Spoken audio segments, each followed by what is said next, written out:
आप सुनना प्रारंभ कर चुके हैं हमारा micro learning on labour laws का नया कार्यक्रम।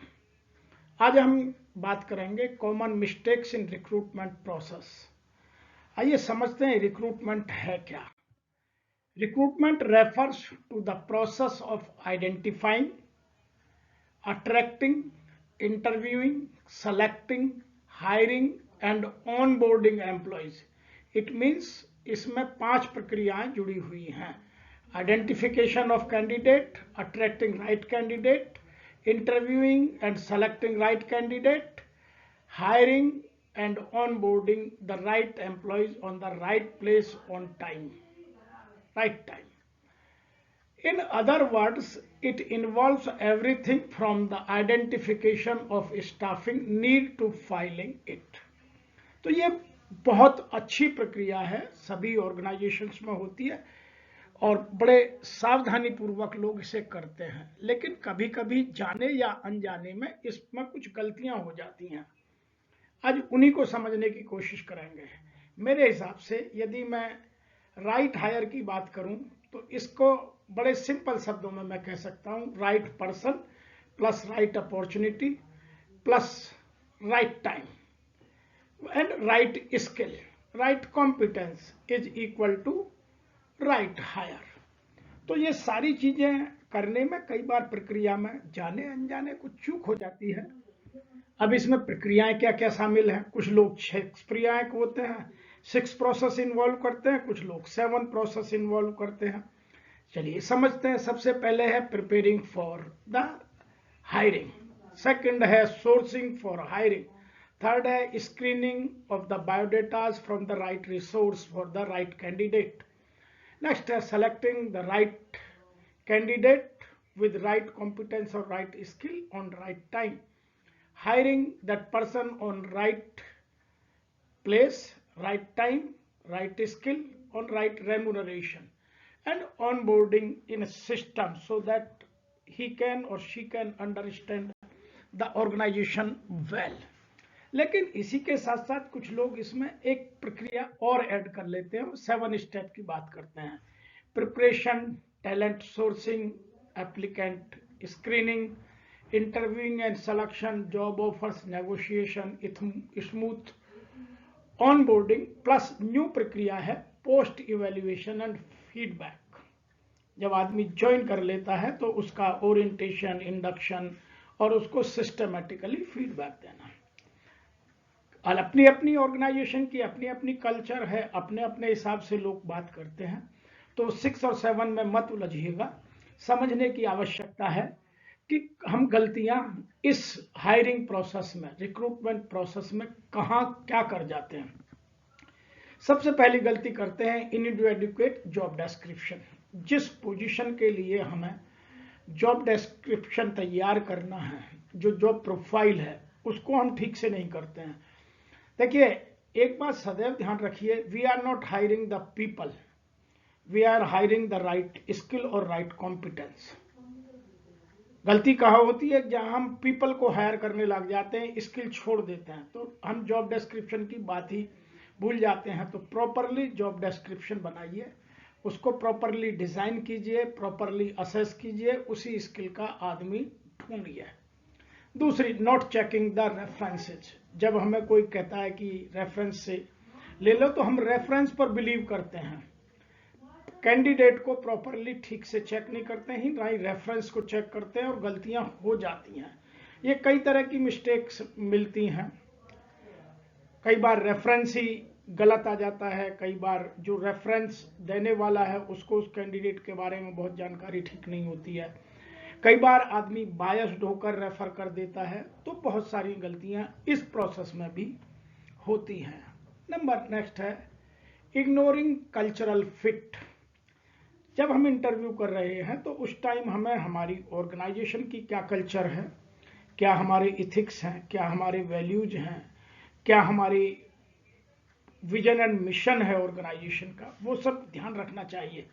और उसमें जिस कैंडिडेट को हम रिक्रूट कर रहे हैं, वो मेल हो, फीमेल हो, सीनियर पोजीशन पर हो, मिडिल पोजीशन पर हो, लोअर पोजीशन पर हो, that is irrespective. The issue is कि उसकी कल्चर और हमारी कल्चर मैच करेगी या नहीं करेगी। कई बार कल्चरली अनफिट होने से भी बड़े बड़े नुकसान मैंने होते अपनी लाइफ में देखे हैं। नंबर चौथी गलती करते हैं हम अनकॉन्शियस बायस, हमें पता ही नहीं होती और हम कब बायस हो जाते हैं और हम कुछ बायस्ड डिसीजन लेते हैं और बायस तरीके से ही कैंडिडेट को रिक्रूट करते हैं। तो वह हम उस टाइम आदमी रिक्रूट करने लग जाते हैं, राइट कॉम्पिटेंसी और राइट स्किल रिक्रूट नहीं करते। इसलिए यदि हमें बायसेस से बचना है तो हमें सबसे ज़्यादा फोकस करने की आवश्यकता है कि हम अपनी बायसेस को समझें, और जब समझ में आएगी तो दूर भी होगी। पांचवी हम गलती क्या करते हैं, इनइफेक्टिव इंटरव्यूइंग। इंटरव्यू में हम पूरी तरह इफेक्टिव प्रोसेस नहीं करते, कुछ गलतियां छोड़ देते हैं, और दो गलतियां सबसे ज्यादा लोग करते हैं। Number 1, automatically passing the over qualified candidate. जिस कैंडिडेट की क्वालिफिकेशन हायर लगती है हम उसको रिक्रूट कर लेते हैं।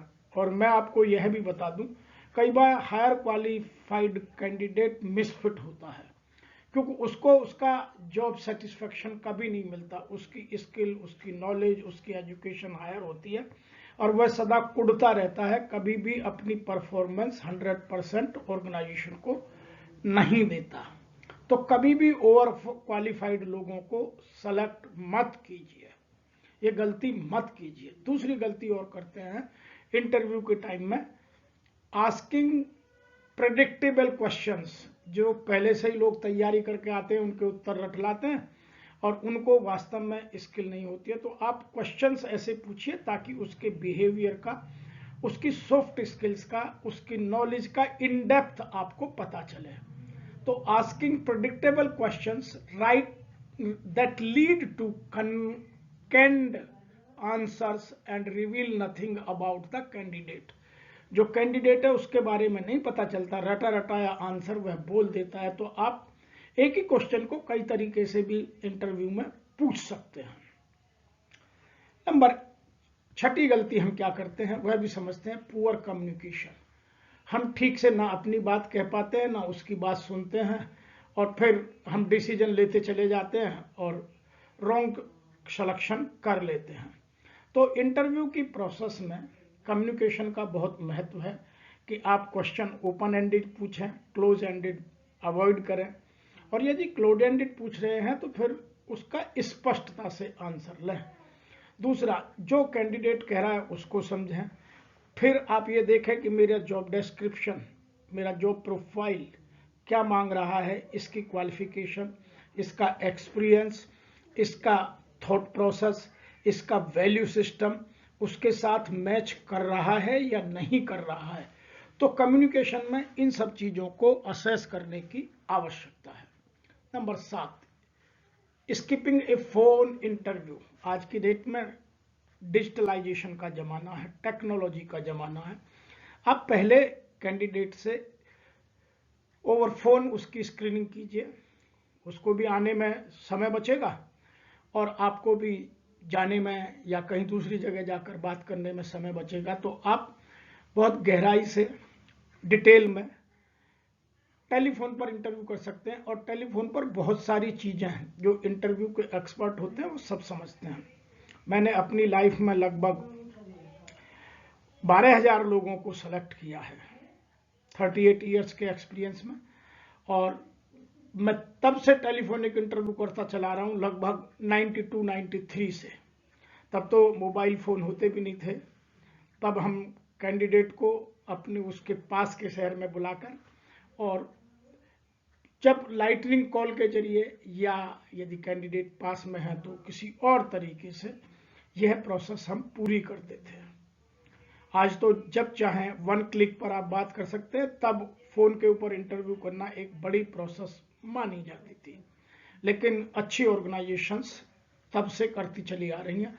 उससे बहुत सारी जानकारी ऑर्गेनाइजेशन के बारे में, उसके वैल्यू सिस्टम के बारे में, उसके कम्युनिकेशन के बारे में आपको पता चल जाती हैं।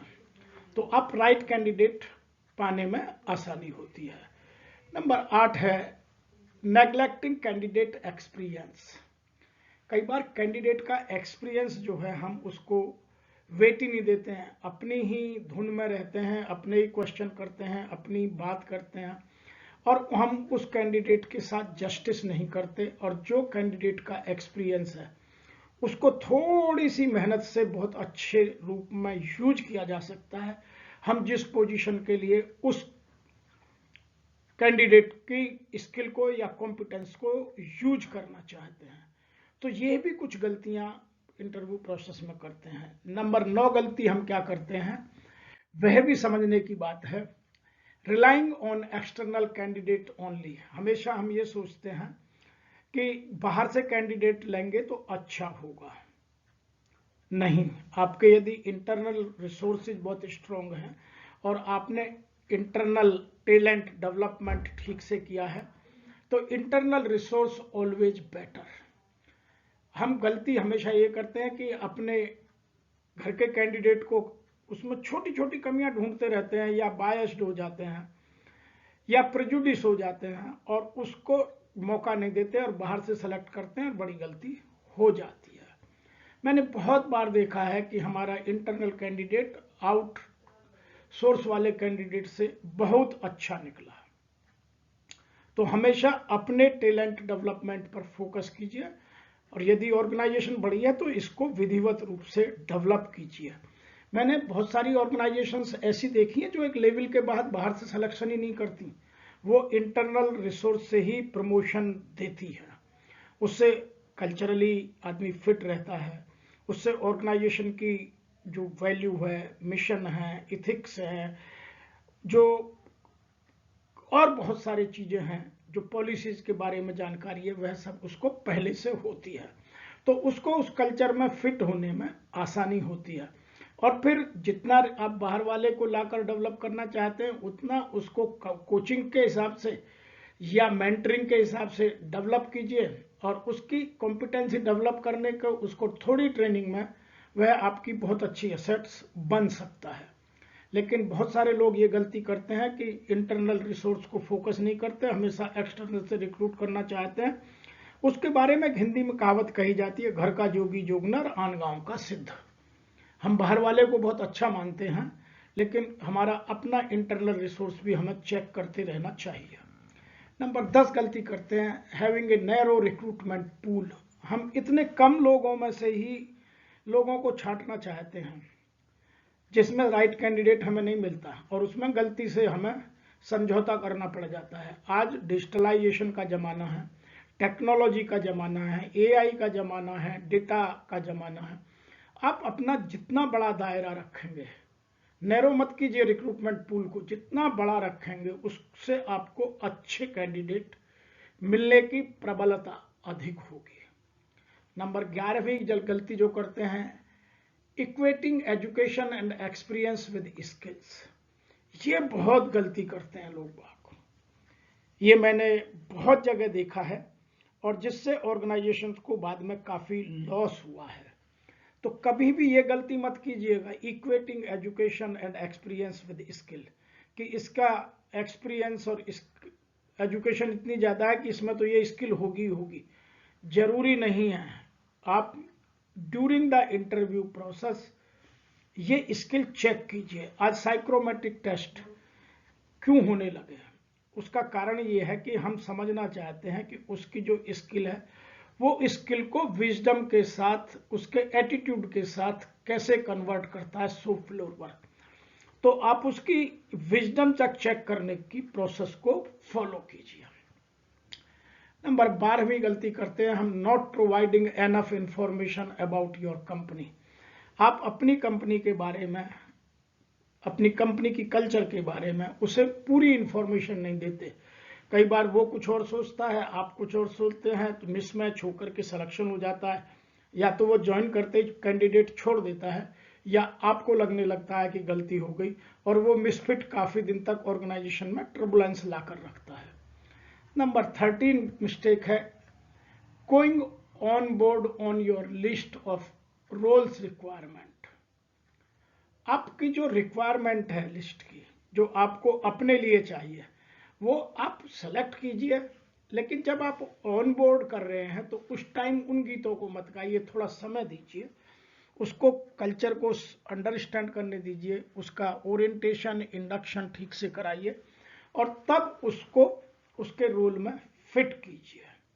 आप आते ही यदि काम पर लगा देंगे तो वह ठीक से कल्चर को समझता नहीं है, कंफ्यूजन बढ़ जाता है, रिलेशनशिप डे वन से बायस्ड होने लगते हैं।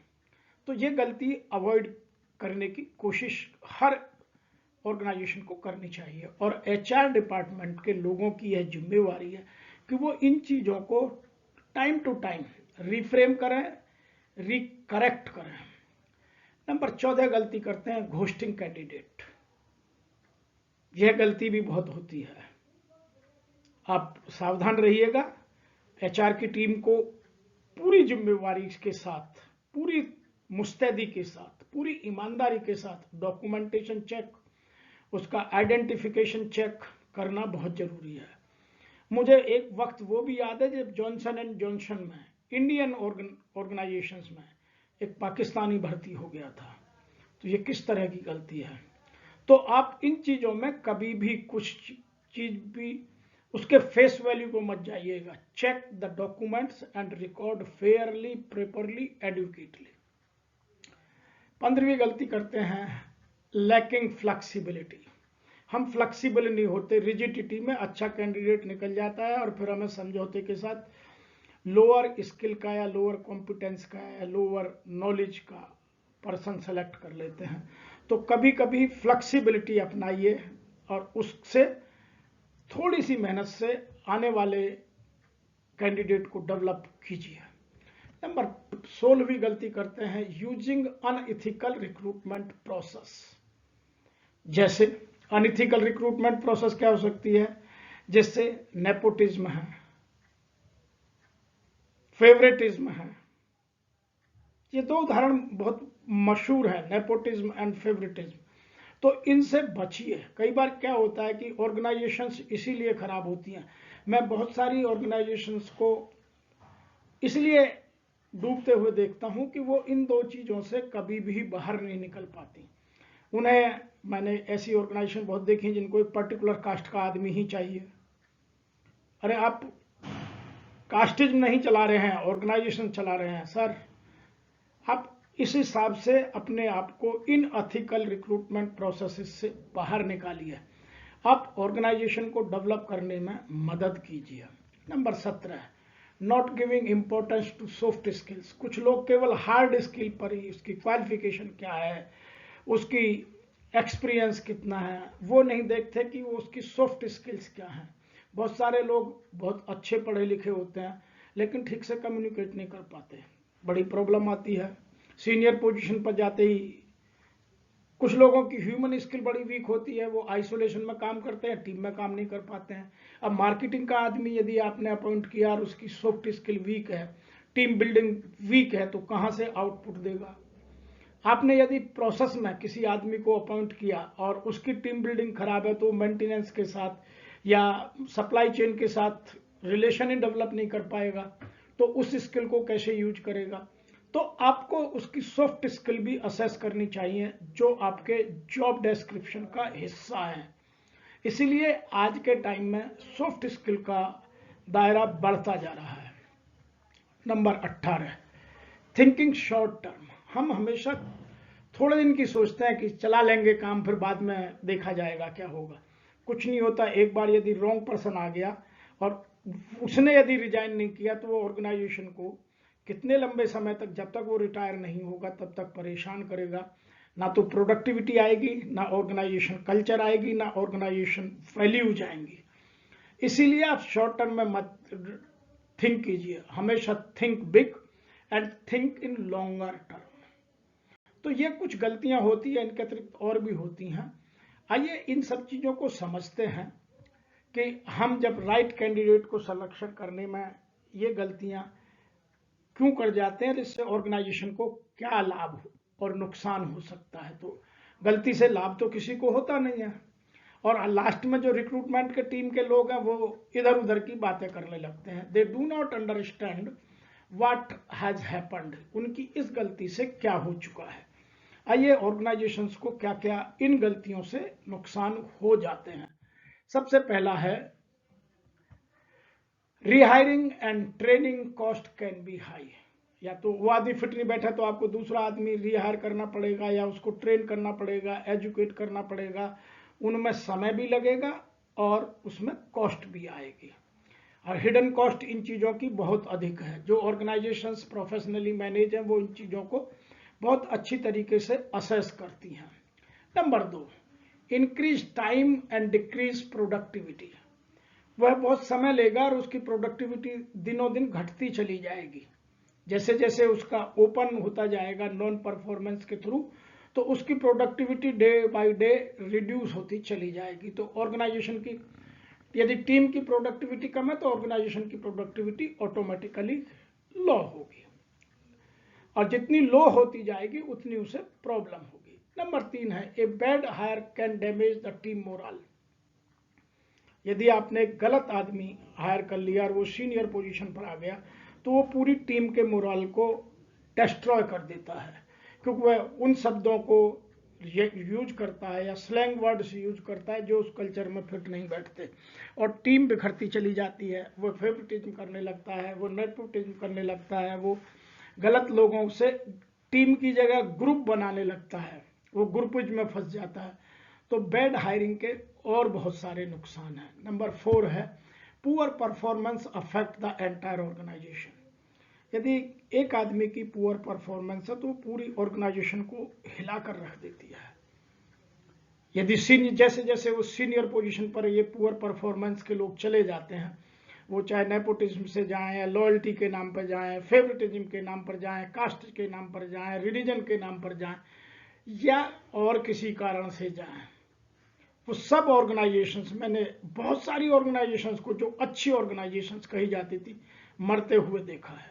नाम से लेने से थोड़ा अच्छा नहीं लगता, लेकिन आज उन ऑर्गेनाइजेशन जो एक जमाने में हाईली प्रोफेशनली मैनेज्ड मानी जाती थी, आज वो बहुत छोटी छोटी ऑर्गेनाइजेशंस, उनका टॉप 500 में भी नाम नहीं है, खत्म हो चुकी हैं, because they are doing these mistakes in the recruitment, और वो एक्सेप्ट नहीं करते हैं।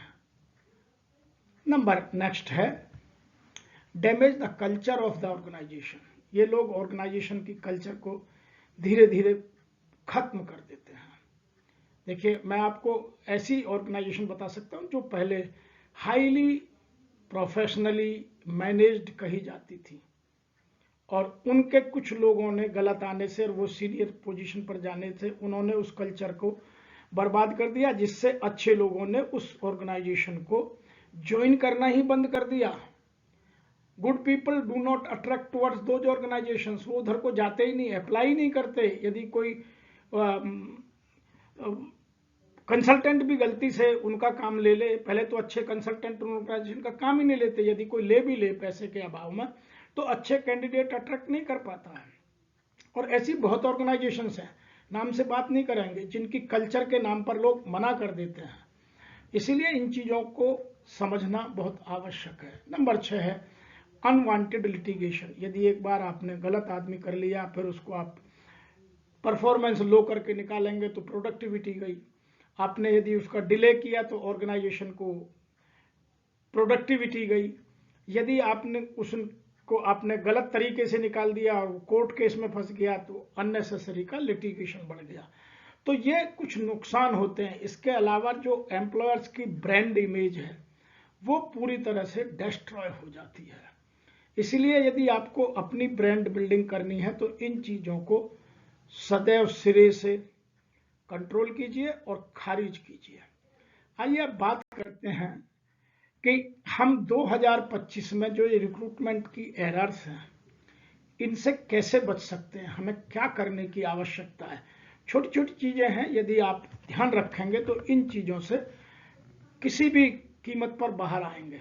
मैं आपको अपने उदाहरण से बता सकता हूं कि मैंने ऑपरेटर से लेकर के और सीईओ ऑफ मार्केटिंग तक का रिक्रूटमेंट किया है, और मैंने जिस की फाइल पर जो नोटिंग इंटरव्यू में लिखी है वो उसके बिहेवियर में अगले 1 साल में कहीं ना कहीं दिखाई दिया है। तो ऐसा नहीं है कि जो इंटरव्यू पैनल है वो इन चीज़ों को नहीं समझता, लेकिन गलती करता है। उनको कैसे अवॉइड करें, कैसे बचें, मैं कुछ फॉर्मूले अपने अनुभव के आधार पर आपके साथ साझा कर रहा हूं। सबसे पहला है never rush into the quick decision. आप किसी भी रिक्रूटमेंट में जल्दी मत कीजिए। बहुत सारे सीनियर लोग एचआर पर ये प्रेशर बनाते हैं, डू क्विकली। अरे यार, तुम्हें इतने दिन हो गए, तुम एक आदमी रिक्रूट नहीं कर सकते, इतनी बेरोजगारी है भारत में। अरे सर, भारत में बेरोजगारी है, लेकिन आपकी स्किल का आदमी कहाँ है? तो उसमें टाइम लगेगा। तो डाइवर्सिफाइंग रिसोर्स चैनल्स, आप जहां से एप्लीकेशंस कलेक्ट कर रहे हैं उसको बहुत डाइवर्सिफाई कीजिएगा। आप न्यूज़पेपर के थ्रू भी लीजिएगा, कंसल्टेंट के थ्रू भी लीजिएगा, ऑनलाइन भी लीजिएगा, रेफरेंस से भी लीजिएगा, और यदि आपके पास लिंक्डइन है तो लिंक्डइन से भी लीजिएगा, और कोई रिसोर्स है तो वहां से भी लीजिएगा, और दी बेस्ट कैंडिडेट में से आप सिलेक्शन कीजिएगा। जल्दबाजी में सिलेक्शन मत कीजिएगा। दूसरी बात, राइट जॉब डिस्क्रिप्शन। जब आप किसी पोजीशन को भरना चाहते हैं, हायर करना चाहते हैं किसी कैंडिडेट को, तो उसका जॉब डिस्क्रिप्शन उसका बॉस और एचआर ठीक से लिखे कि इस पोजीशन पर हमें क्या क्या कॉम्पिटेंस और किस किस प्रोफिशिएंसी की चाहिए। उसके लिखने में मत तो ओवर करिए, मत अंडर करिए। हाँ, उसके पोटेंशियल को देखिएगा। यदि कोई पोटेंशियल कैंडिडेट है तो उसको अपॉर्चुनिटी जरूर देनी चाहिए, लेकिन कोशिश ये हो कि आप right candidate on right time with right skills on right position recruit करें। तो आप जॉब डिस्क्रिप्शन, जॉब प्रोफाइल लिखने में उनमें से यदि एक भी गलती हो गई तो फिर बाद में प्रॉब्लम आती है। नंबर तीसरी जो एरर को कम करने का या खत्म करने का तरीका है, थोरो चॉक द रेफरेंसेस। यदि किसी ने रेफरेंस दिया है तो खाली रेफरेंस के नाम पर रिक्रूट मत कीजिए, उसको थोरो चेक कीजिए, उसके डॉक्यूमेंट्स, उसका एक्सपीरियंस, उसके पास्ट हिस्ट्री, जो भी जितना भी आप चेक कर सकते हैं सब चेक कीजिए। और देखिए, आज के टाइम में डिजिटलाइजेशन का जमाना है, सबके बारे में सभी जगह इंफॉर्मेशन इजीली अवेलेबल हो जाती हैं। मैं आपको एक अपना 1982 जब मैंने पहली बार अपनी पहले जॉब को ज्वाइन किया था, उस ऑर्गेनाइजेशन में मुझे किसी का रेफरेंस चेक करने के लिए भेजा गया था। I was only 24 years old young boy. और जब मैंने आके रिपोर्ट दी थी तो प्रोसेस के हेड ने, जिसने उसको रेफरेंस दिया था उसने कहा था कि ये यंग बच्चा है, इसको ठीक से नहीं पता है। But my boss took the right stand. जो आया है वो डॉक्यूमेंट पर है, आप डॉक्यूमेंट पर लिख दीजिए, आई विल रिक्रूट। मेरे आदमी ने जो रेफरेंस में लिखा है, आई विल फॉलो दैट। तो आप इतना अपने आप को डेवलप कीजिए। Number 4, thorough assessment of candidate's personality. उसके क्या स्वैट एनालिसिस पूरा कीजिए, उसकी स्ट्रेंथ क्या है, उसकी वीकनेसेस क्या है, वो हमारी किन किन अपॉर्चुनिटीज में फिट बैठ सकता है, फ्यूचर की रिक्वायरमेंट हमारी क्या हो सकती है, उसके ग्रोथ का पर्सपेक्टिव हम कितना ले सकते हैं, उसकी क्वालिटीज या उसके पर्सनैलिटी ट्रेट्स या उसका वैल्यू सिस्टम उनके साथ या हमारी ऑर्गेनाइजेशन के वैल्यू और इथिक्स के साथ कितना मैच करता है, हमारे विजन मिशन में उसका कंसेप्ट कैसा है। तो ये चीज़ें कैंडिडेट की पर्सनैलिटी में रिक्रूटमेंट के टाइम पर चेक कीजिए।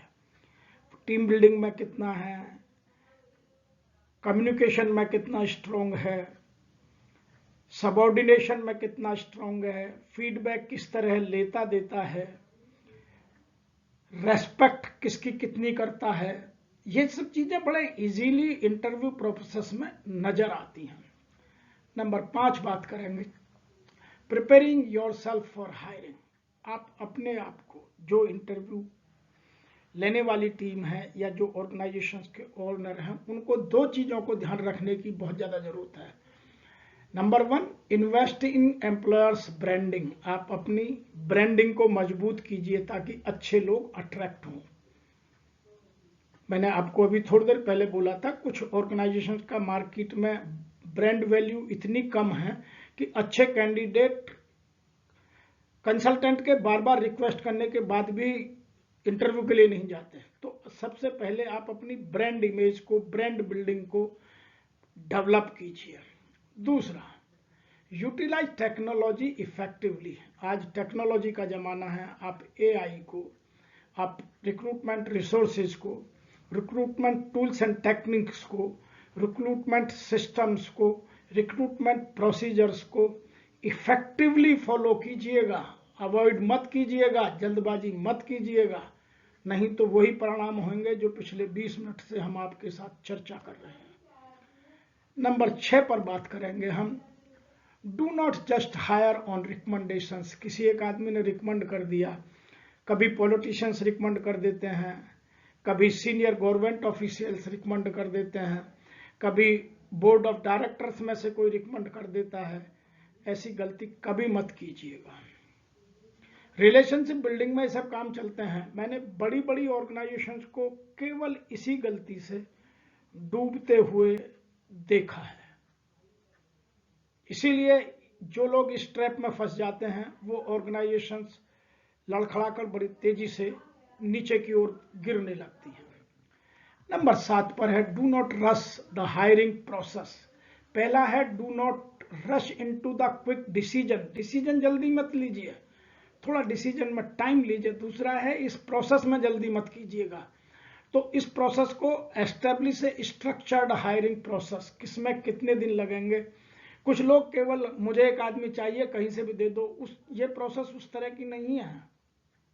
इस प्रोसेस में उतना ही टाइम लगना चाहिए जितना आप अपने बच्ची के लिए बच्चा या बच्चे के लिए बच्ची शादी के लिए ढूंढते हैं, क्योंकि वो लॉन्ग टर्म कमिटमेंट है। ये भी लॉन्ग टर्म कमिटमेंट है। एक आदमी यदि यंग एज में 20-25 साल की एज में ऑर्गेनाइजेशन ज्वाइन कर रहा है, 58 या 60 में रिटायर होगा, तो वो कम से कम 40 से 45 साल का कमिटमेंट है, उसके अप्स एंड डाउन का कमिटमेंट है। तो आप इस प्रोसेस को जितना रोबस्ट बना सकते हैं उतना रोबस्ट बनाइए। नंबर 8 पर हम बात करेंगे do not neglect social media platforms. जो मैं अभी आपसे बात कर रहा था कि टेक्नोलॉजी का जमाना है, इंफॉर्मेशंस मार्केट में फ्लो करती हैं। आप सारे सोशल मीडिया को आप चेक कीजिए। आप लिंक्डइन पर जाइए, आप फेसबुक पर देखिए, और बहुत सारे प्लेटफॉर्म हैं जिनसे आप कैंडिडेट के बारे में या उसके वर्किंग स्टाइल के बारे में बहुत कुछ ठीक से जान सकते हैं, या उसके एक्सपीरियंस का या उसके अचीवमेंट को समझ सकते हैं। बहुत सारी बॉडीज ऐसी हैं, यदि आप सीनियर पोजीशन पर ले रहे हैं तो बहुत सारी बॉडीज हैं, यहाँ उनका नाम लेने से कोई फायदा नहीं है। जितने भी बड़े प्लेटफॉर्म हैं, लोग आराम से मिलते हैं, एक दूसरे को देखते हैं, तो उन चीज़ों को आप यूज कीजिए। नंबर 9 है अवॉइड अनकॉन्शियस बायसेस। जो जाने अनजाने में हम बायस में आ जाते हैं, उसको सदैव अवॉइड कीजिएगा। Put your biases always away, keep your biases away, उनको सदैव दूर रखिएगा। Because you are running an organisation, you are not running a charity business, you are running a commercial house. तो आप उन चीज़ों को कॉम्पिटेंसी के साथ कभी समझौता मत कीजिए। नंबर 10 पर हम बात करेंगे educate focus on soft skills. मैंने अभी थोड़ी देर पहले भी बात की थी कि आपको बहुत सारे सॉफ्ट स्किल्स हैं। रेजिलेंस है, पेशेंस है, टीम बिल्डिंग है, फीडबैक है, कम्युनिकेशन है, लीडरशिप क्वालिटीज हैं। ये ऐसी हैं जिनको आपको चेक करना ही होगा। As soon as you will, that recruited person will grow, he will behave like a boss. तो उसको आपको बॉस चाहिए, लीडर चाहिए, वो सब चीजें चेक कीजिए। इसीलिए फोकस ऑन सॉफ्ट स्किल्स, इस एरिया में आज बहुत मजबूती लाने की आवश्यकता है। इसके अतिरिक्त और बहुत सारी चीजें हैं, मैंने अपने एक्सपीरियंस के आधार पर आपके साथ इन चीजों को जॉटेड डाउन कर डिस्कस किया है। अब अगला इशू बात करते हैं। आपने सेलेक्ट कर लिया, अब ओरिएंटेशन इंडक्शन, जब आदमी ऑन बोर्डिंग करता है, वह प्रोसेस भी बहुत इंपॉर्टेंट है।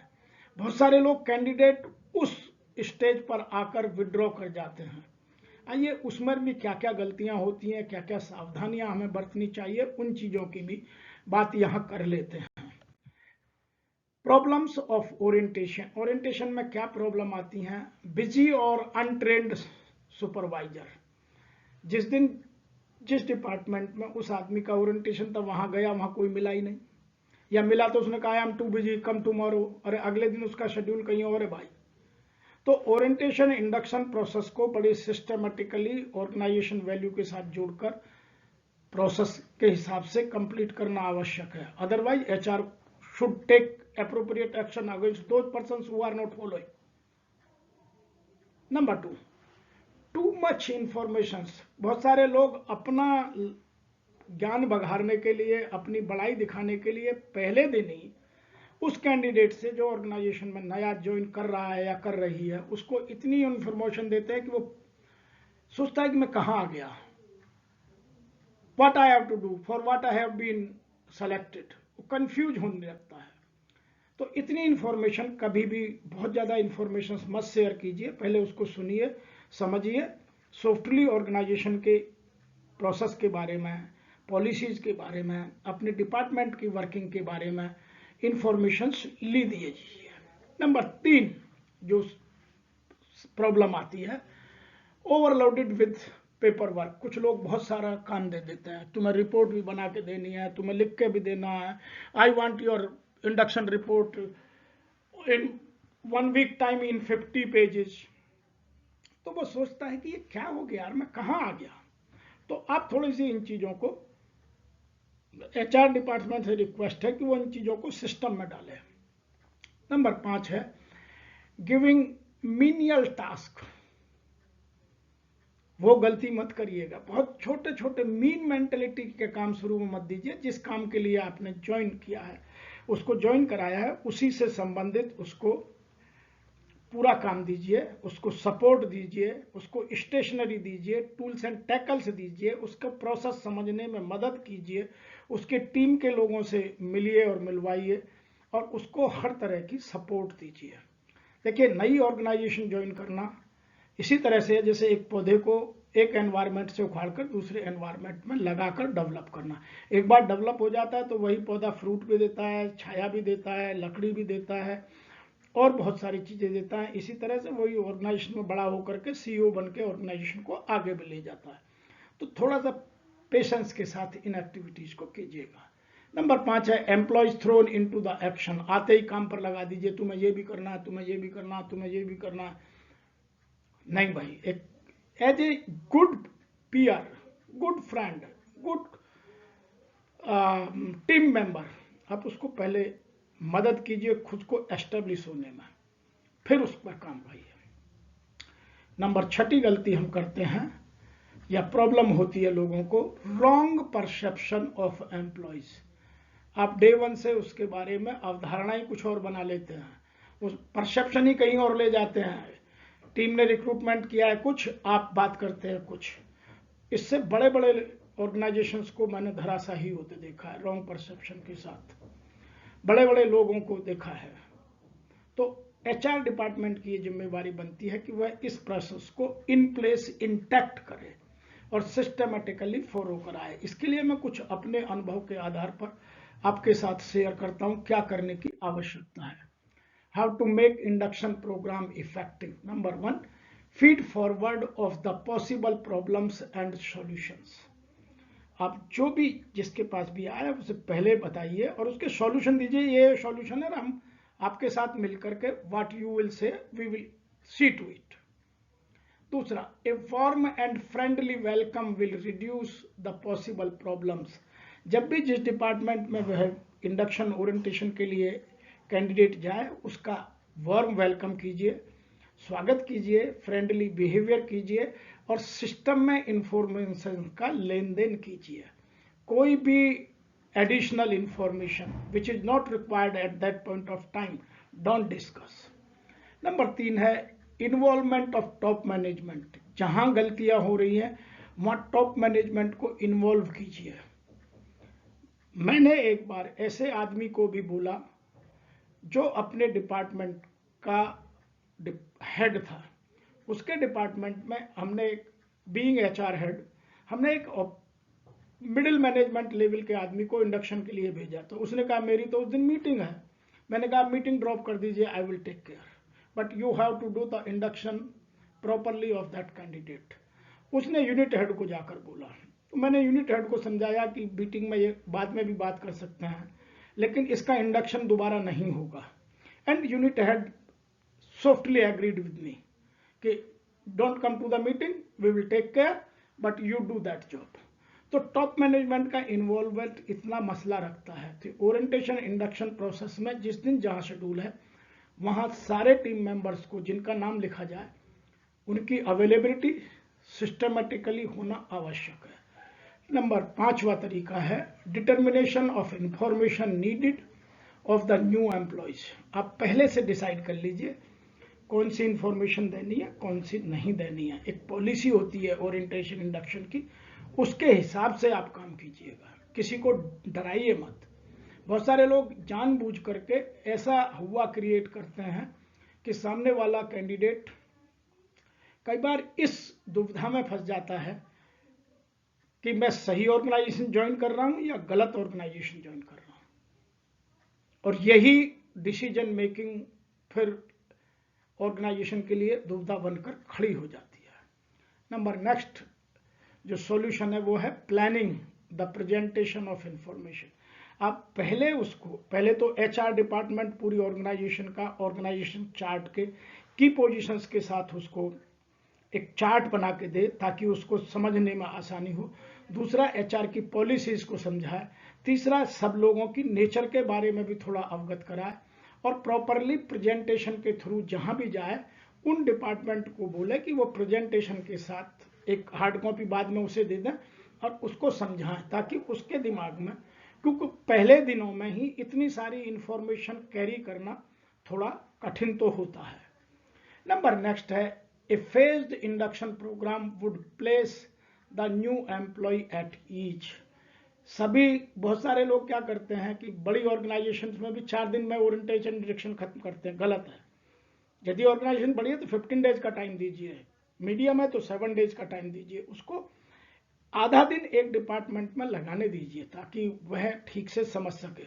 जब इतने दिन में कुछ नहीं बिगड़ा तो अगले 8 दिन में या 10 दिन में कुछ नहीं बिगड़ने वाला है। तो इन प्रोसेसेस को इफेक्टिवली फॉलो कीजिए, तब हमारा जो हम गलतियां इतनी देर से चर्चा कर रहे हैं उनसे बचा जा सकता है, और एक अच्छे कैंडिडेट को सही जगह पर सही समय पर रिक्रूट किया जा सकता है। इसके अतिरिक्त आपको हमसे कुछ जानना है या इस विषय में समझना है या अपनी टीम को ट्रेन करना है तो हमें लिखिए।